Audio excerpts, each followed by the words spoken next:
মার্কিন সেনা ইসরায়েলের হয়ে ইরানে যুদ্ধ করতে না চাওয়ায় এইভাবেই মার্কিন মেরিন সার্জেন্টকে টেনে হিচড়ে কক্ষের বাইরে নিয়ে যাওয়া হচ্ছে।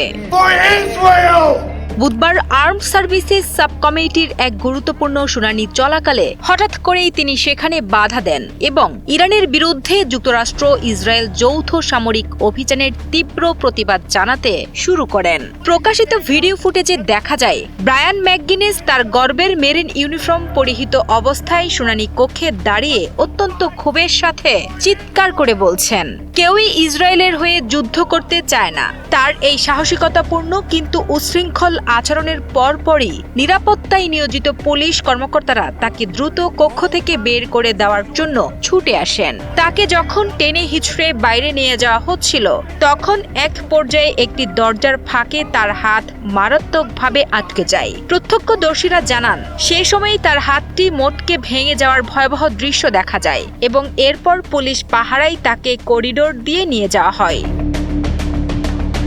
সেখানে উপস্থিত এক সাংবাদিক তাকে সরাসরি প্রশ্ন করেন যে আমেরিকান সৈন্যরা আদৌ ইরানে গিয়ে যুদ্ধ করতে চায় কিনা। এর উত্তরে ম্যাকগিনেস অত্যন্ত দৃঢ় কণ্ঠে জবাব দেন, তারা কেউই তাদের ছেলে ও মেয়েদেরকে ইরানের মাটিতে যুদ্ধ করার জন্য পাঠাতে চায় না।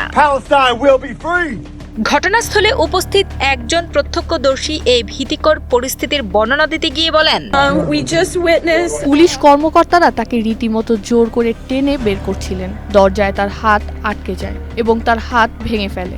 এরপর তাকে মাটিতে আছড়ে ফেলা হয়। পুরো পরিস্থিতিটি ছিল অত্যন্ত উত্তেজনাপূর্ণ এবং ভয়াবহ।